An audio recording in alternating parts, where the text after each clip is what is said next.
Bonjour à tous, chers amis. Nous sommes une semaine particulière. On a eu la Hilula de Rabbi Meir Balanes au début de la semaine. Et demain soir, l'Akba Omer, ça sera, si Dieu veut, la Hilula de Rabbi Shimon Bar Yochai. Et demain, c'est aussi un jour particulier, puisque demain, nous sommes le jour où on va finir le Rambam. On finit l'étude de Maïmonide pour la 41e fois.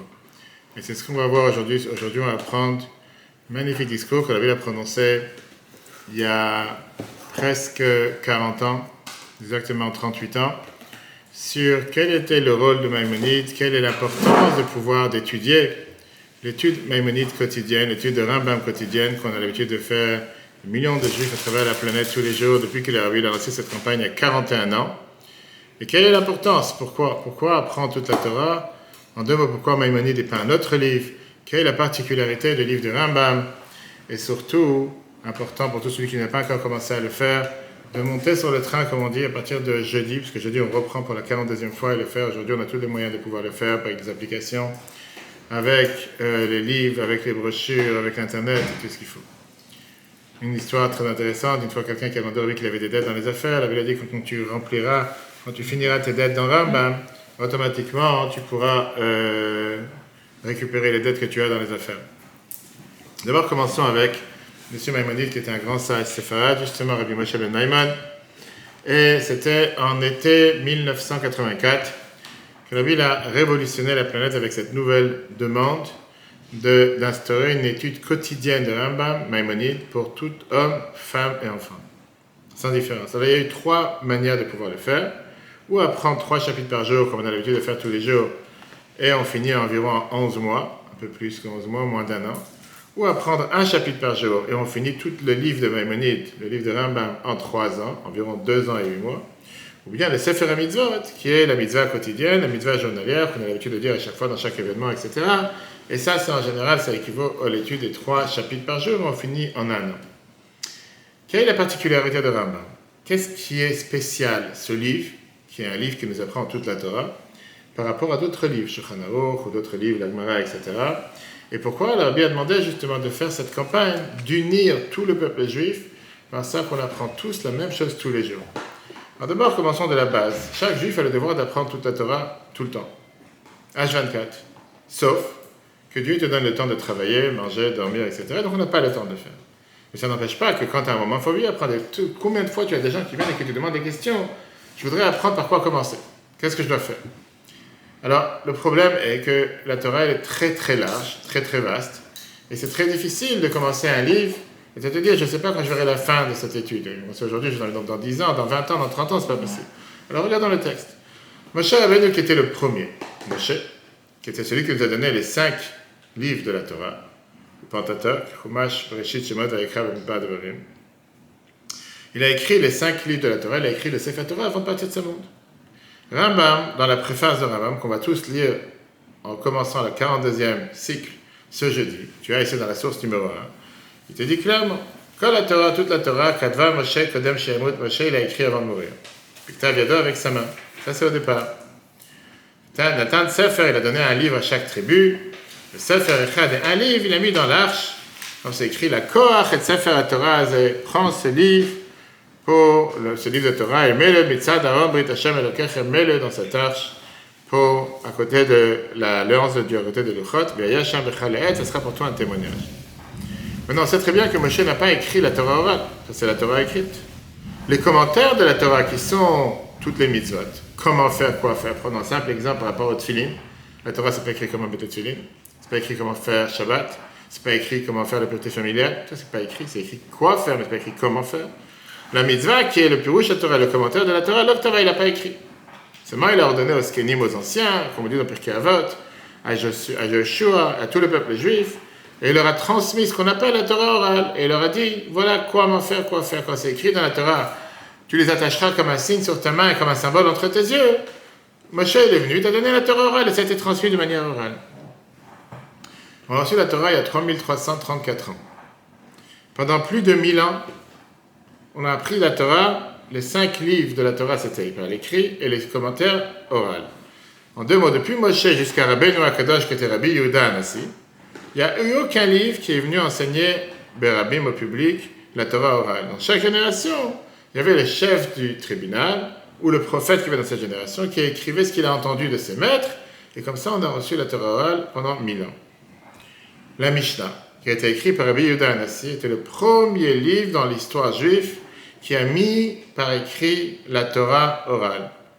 Et c'est quoi la Mishnah? Les deux dans les paragraphes dans lesquels il rassemble toutes les lois et tous les commentaires qu'on a entendus de Moshe, qu'on a enseignés de tous les maîtres pendant toutes les générations.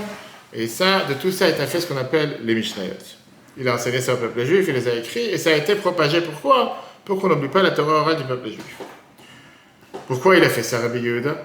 Rabbi Yehuda, il a fait ça parce qu'il a vu que les élèves commencent à se diminuer de plus en plus, et qu'il y a de plus en plus de souffrances, et qu'il y a de plus en plus de royaumes qui sont hostiles au peuple juif, et qu'on risque parfois, malheureusement, de perdre des gens qui connaissent la valeur de la Torah, et que les Juifs sont exilés dans tous les coins du monde.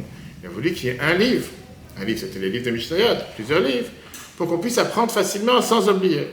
Et donc, il était assis avec son tribunal et il a enseigné la Mishnah au public. Dans toutes les générations suivantes, tout le monde a mis en place des explications à la Mishnah. Tu vois, dans le texte, Rav, c'est tourne la page, Rav Chibas Sifra, il a fait le Sifra et le Sifri pour expliquer la Mishnah. Rabbi Chia, il a fait le Tosefta pour expliquer les commentaires de la Mishnah. Tu vois, ici, et en bas. Après, Rabbi Yoshaya Bar Kappa, ils ont fait les Braitot qui étaient pour expliquer la Mishnah. Rabbi Yochanan était celui qui a fait le Talmud de Jérusalem, en Israël, après la destruction du temple, environ après 300 ans. Et Rav Ashi, qui est celui qui a fait le Talmud Bavli, la Gemara telle qu'on la connaît aujourd'hui, le Talmud, dans la terre de Shinar, après que Rabbi Yochanan il a fait le Talmud de Jérusalem pendant 100 ans. Quel était le but de la Gemara, qu'on appelle aujourd'hui le Shas, la Gemara, qui est venu expliquer la Mishnah, est venu expliquer la Torah orale de la Mishnah. Tout ça, c'est ce que Rambam a dit dans la préface. C'était fait pour expliquer la Mishnah, tout ce qui a été renouvelé, tout ce qui a été dévoilé depuis Rabbeinu Akadosh, Rabbi Yehuda Anassi jusqu'à la Mishnah. Et dans les deux Gemarot qui étaient Bavli et Yerushalmi, Tosefta et tout le reste, on a pu essayer de commencer à élaborer qu'est-ce que la Torah a dit qui est permis, interdit, pur, impur, on peut pas, kasher, pas kasher.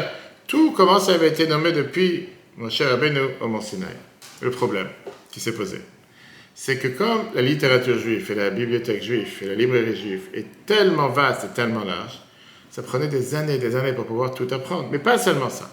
Pour pouvoir savoir quel est le din ou quelle est la halakha à partir d'un livre, ça ne suffit pas d'apprendre une Gemara. Tu dis, tu vas apprendre Gemara Shabbat, tu connaîtras tous les lois des Shabbat. Non.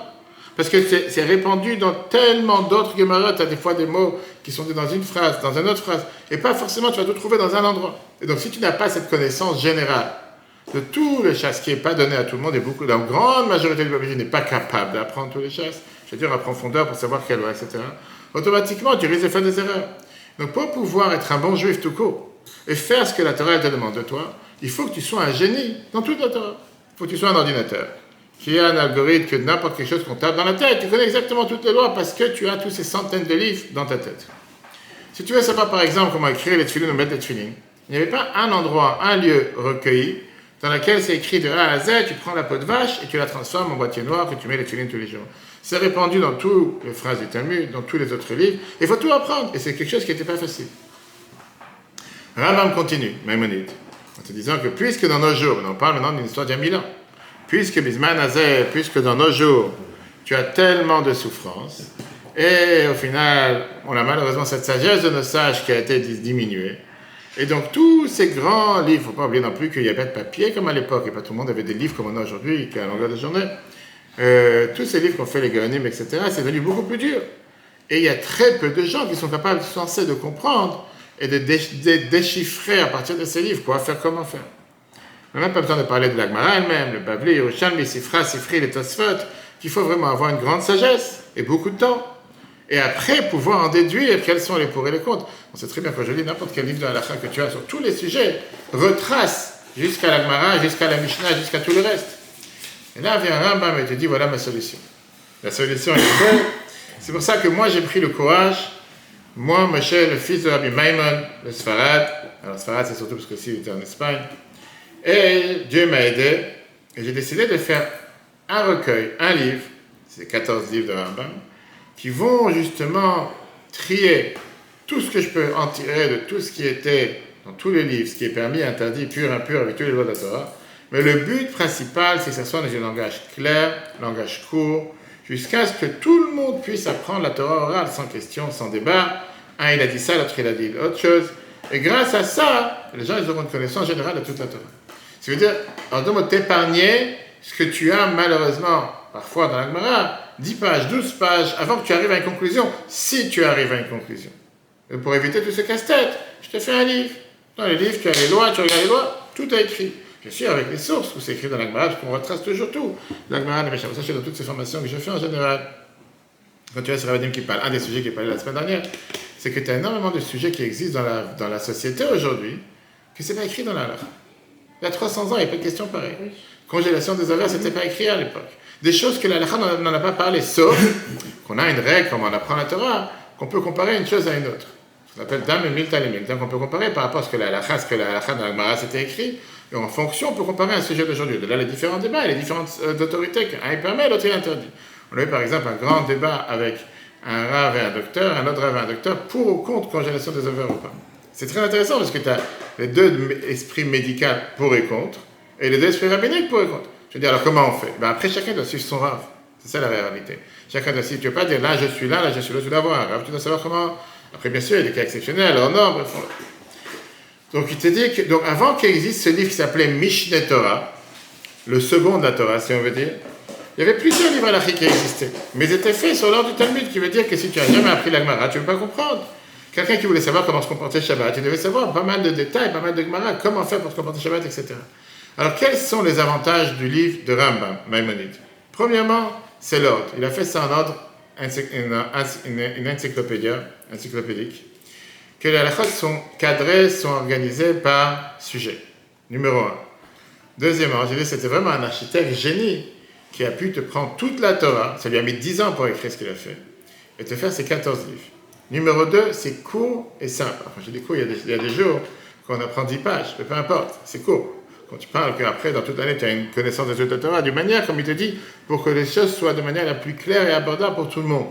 Kakatan, kakadol, pour les grands comme les petits, on avait demandé que c'est même les enfants qui apprennent.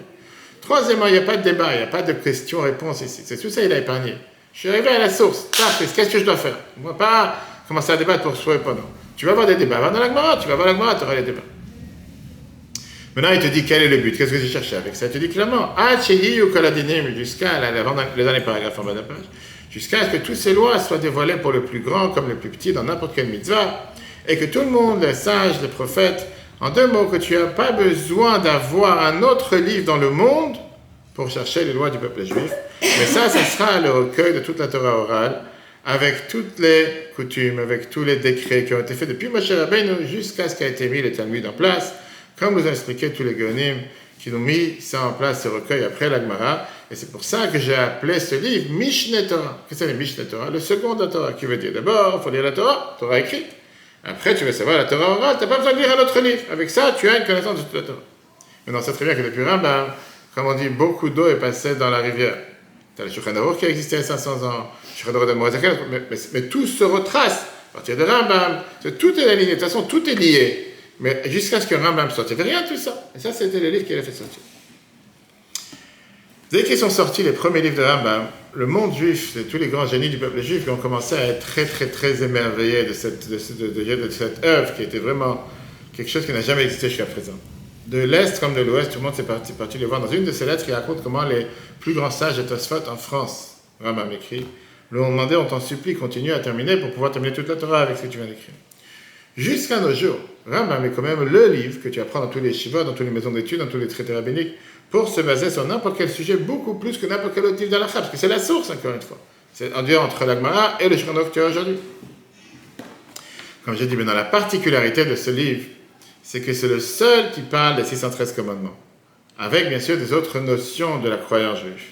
Parce que les autres livres halachiques qui ont existé avant ou après, c'était des livres qui parlaient, on va dire, plus ou moins des halakhot qui sont en rapport avec nos jours. Mais par exemple, personne n'avait écrit jusqu'alors des lois qui sont en rapport avec le temple. Les lois qu'on apprend aujourd'hui et demain à la fin de Rambam, les lois de qu'est-ce qui va se passer comme Mashiach sera là, dans les halakhot. Beaucoup de Shulchan Aruch ne parlent pas de ça, c'est pas des choses qui étaient les lois des sacrifices. Bref, il y a beaucoup de lois qui sont en rapport avec le temple. Rambam, c'est dit depuis le départ, je te fais quelque chose qui est toute la Torah, les 613 commandements, sans distinction. Ça a pris 10 ans pour que ça soit mis en place, afin que toute cette œuvre soit pleine. en 84, il y avait les rabbins du Maroc, il y avait à l'époque les shluchim du Rabbi au Maroc, qui voulaient donner un cadeau au Rabbi, pour les 83 ans du Rabbi. 84, Rabbi est né en 1902. Et ils ont décidé, le Rabbi il a toujours dit que si quelqu'un veut me donner un cadeau, c'est l'étude de la Torah. Donc comme Rambam, il y a 83 halachot, 83 du monde, vu qu'on va diviser les halachot de Rambam parmi les rabbins du Maroc, il y a plusieurs communautés, etc. Et donc on va dire au Rabbi qu'on a appris les 83 halachot de Rambam pour ces 83 ans. Il est très content, plusieurs réponses, c'est pas le sujet. Et ça est resté comme ça. Ça c'était Yudalef Nissan, le 11 Nissan, qui était le jour d'anniversaire du Rabbi. 2 semaines plus tard, avant qu'il passe ça, le Rabbi lance cette bombe en disant que j'ai pensé que ça serait bien d'instaurer cette étude de Rambam. Pourquoi diviser parmi 83 personnes pour chacun, parmi tous les peuples juifs, grand comme petit, en un an. Qu'on apprenne tous Rambam. Il arrivait le temps, il avait expliqué que c'était le but pour unir tous les peuples juifs, qu'on apprend tous la même chose, la même Torah, les mêmes lois, etc. Et en disant que le meilleur moyen d'unir tous les peuples juifs, c'est à travers l'étude de la Torah. Quand tu auras le maximum de juifs qui apprennent le même sujet d'aujourd'hui, quand tu apprends une halakha de Rambam, tout le peuple juif, tous les centaines de milliers, voire des millions qui apprennent à travers la planète, on appris exactement la même chose. Tu as une union avec tous les peuples juifs. Et automatiquement, tu as le deuxième avantage que tu es en train de découvrir et apprendre toute la Torah. En un an que tu as appris la mitzvah du jour, tu as survolé toute la Torah. C'est-à-dire que tu connais toute la Torah? Non, mais tu connais au moins les sujets de quoi on parle. Les différents halachot, les différents lois. Après, tu peux commencer à rentrer dans tout ce qui est les commentaires de Rambam. Tu peux commencer à rentrer dans la Gemara et approfondir sur n'importe quelle chose. Alors, la deuxième question, elle est, ton page exactement. Rambam, il te demande comment il a eu le courage pour faire une chose pareille. Pour qui tu te prends? Tu vas regarder toute la Torah. C'est comme si je te dirais, tu apprends toute la médecine, comment être dentiste des 4 coins du monde, tu vas faire un livre. Chacun a sa méthode, chacun a sa façon de faire, tu ne vas pas savoir. Rambam, il commence le premier verset, avant chaque sefer, il écrit un verset. Et le premier verset qu'il écrit, c'est un verset des psaumes, psaume 119 de David Amelech. Az lo evosh ba'abiti el kol mitzotecha. Je n'aurai pas honte en regardant toutes tes mitzvot. Pourquoi il a commencé avec ce livre? Rambam t'explique, le Rabbi t'explique dans son merveilleux discours, ce Shabbat, il y a 38 ans, qu'il vient t'expliquer, il a dit tout à l'heure, que puisqu'on est dans une époque où il y a tellement de souffrances, il y a tellement de gens qui disent que moi j'ai décidé, Dieu m'a donné les forces de pouvoir faire une chose pareille. C'est pour ça que j'ai appris ça à Mishneh Torah, etc. D'où il a pris cette force? Rambam t'explique que jusqu'à présent, c'est vrai que personne n'était avec ce pouvoir, personne n'était avec cette imagination de vouloir recueillir toute la Torah en un livre. C'est quelque chose qui était presque inabordable. Rambam s'est dit, tu sais quoi? Même s'il ne faut pas se voiler la face, au départ, quand il est sorti avec son livre, beaucoup sont sortis contre lui. En disant, mais pour qui tu te prends? Et ils ont eu peur qu'à cause de ça, les gens vont arrêter d'apprendre la Gemara. Mais au contraire, les gens n'ont jamais appris autant la Gemara qu'après que Rambam est sorti, parce qu'au contraire, grâce à ça, puisqu'il t'amenait tous les sources, ce qui est écrit dans la Gemara. Après, je vais vous montrer un exemple de qu'est-ce qu'on apprend tous les jours quand tu apprends comme il faut. Avec chaque mot qu'il a écrit, comment c'est ressourcé dans la Gemara, dans les sources originales. Donc, quand tu veux voir la source de ce qu'il a écrit, Rambam, tu vas chercher dans la Gemara. Donc, ça a poussé les gens à apprendre encore plus fort. Et c'est d'ailleurs ce qu'il te répond avec le premier verset qui est écrit au départ. J'ai pas honte quand je regarde toutes tes mitzvot. Qui veut dire, quand je me suis mis à apprendre à faire cette œuvre, c'est a priori, j'aurais dû avoir honte, pour qui tu te prends, tu devrais être humble.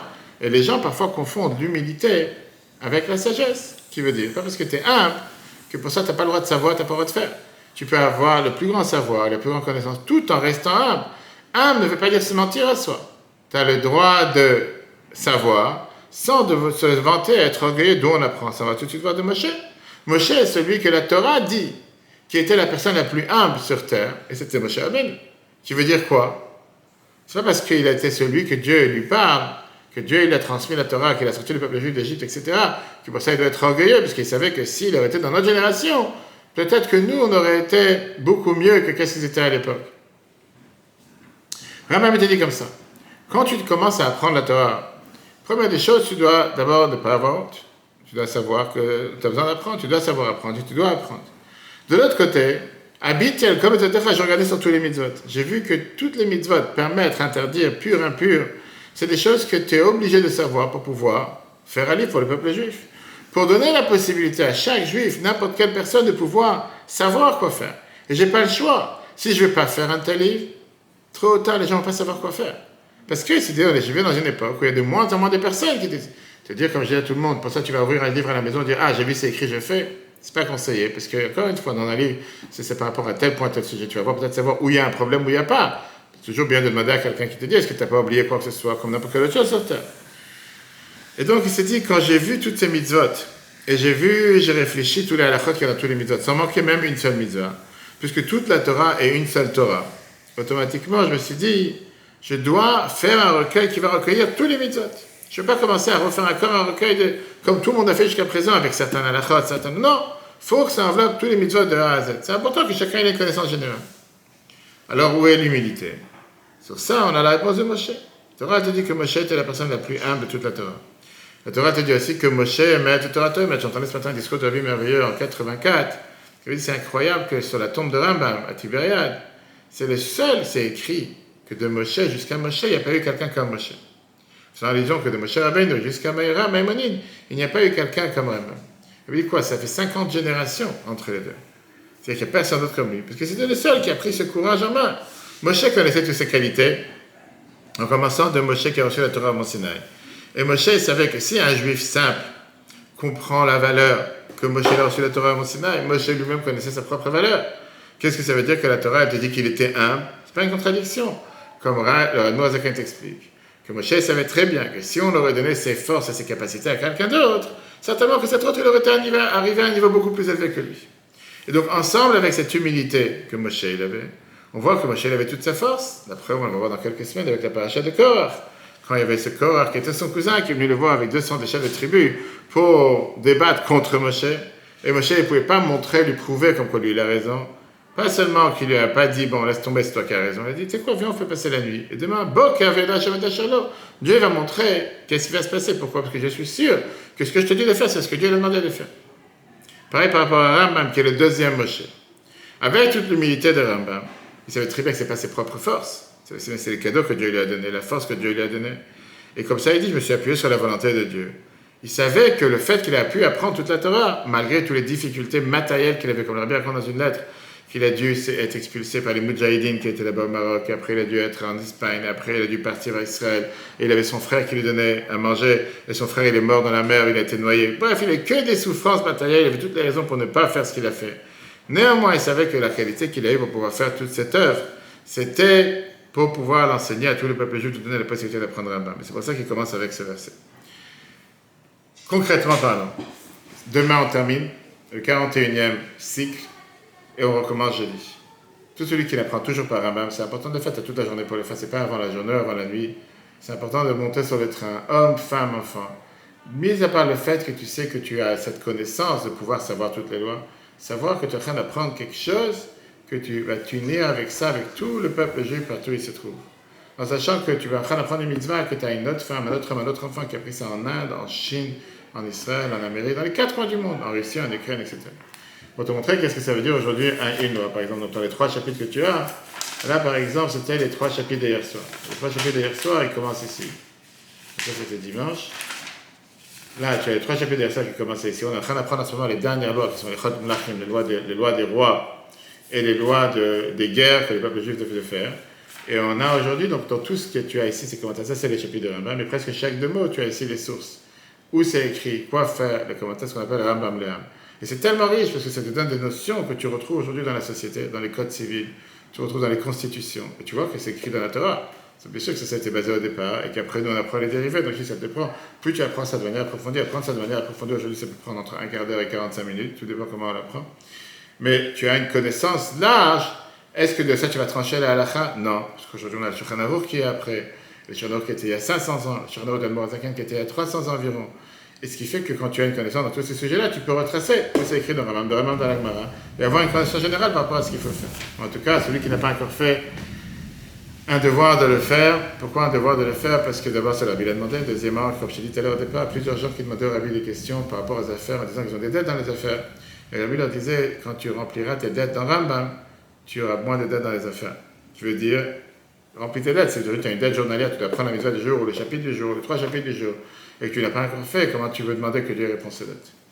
Voilà, chers amis, par rapport à ce qui est à la mitzvah, à l'étude de Rambam, qui encore une fois, cette année, ça coïncide avec l'Akba Omer. C'est pas par hasard, parce que l'Akba Omer, c'est aussi le jour où tu as dévoilé la Chassidut, le Zohar, Rabbi Shimon Bar Yochai. Et c'est aussi la raison pour laquelle on a l'habitude de faire des feux de camp, des grillades, allumer des bougies. Parce que l'idée, c'est que la lumière de la Chassidut, les secrets de la Torah, ils ont été dévoilés par le Zohar, Rabbi Shimon Bar Yochai. On sait que c'est un jour propice de bénédiction, pas seulement pour tout le monde, mais particulièrement pour les enfants, pour ceux qui ont des problèmes ou des difficultés pour avoir des enfants. Pour ceux qui ont des enfants ou ceux qui sont enceintes pour avoir des accouchements faciles, c'était le seul jour de l'année que le Rabbi était présent à la porte du mikvé, parce qu'on est parti voir le mikvé à Union Street, le mikvé du Rabbi, où malheureusement il y avait des dizaines, voire parfois des centaines de femmes, des personnes qui avaient des difficultés pour avoir des enfants, qui attendaient le Rabbi, qui pouvaient l'aborder pour lui demander une bracha particulièrement pour les enfants. C'était le jour de l'Ag BaOmer. C'était connu que le jour de l'Ag BaOmer, c'est un jour propice pour pouvoir demander des bénédictions concernant les enfants. Et chaque année, il y avait des miracles particuliers. Et Dieu fasse qu'on entende que des bonnes nouvelles pour tous. Il faut seulement un replay sur l'application eTorah, eTorah sur Google et Apple, et sur les différents podcasts. Si Dieu veut, demain matin, la Brit Mila va travailler à 9h, l'office 10h, la Brit Mila, et l'Ag BaOmer, les grillades à 19h30. On attend tout le monde pour Mavericko. On parlera justement sur Bishon Barucha et comment Rabbi Akiva il a réussi à remonter après une telle défaite. 700 entamements par jour, 24 000 morts en 3 semaines. Ce qu'on a vu malheureusement il y a 2 ans avec le Covid dans certains pays du monde. Et comment il a réussi à surmonter. Qui était ce personnage Rabbi Akiva? On en parlera si Dieu veut jeudi soir au Betrabat, le jour de l'Ag BaOmer à 19h30.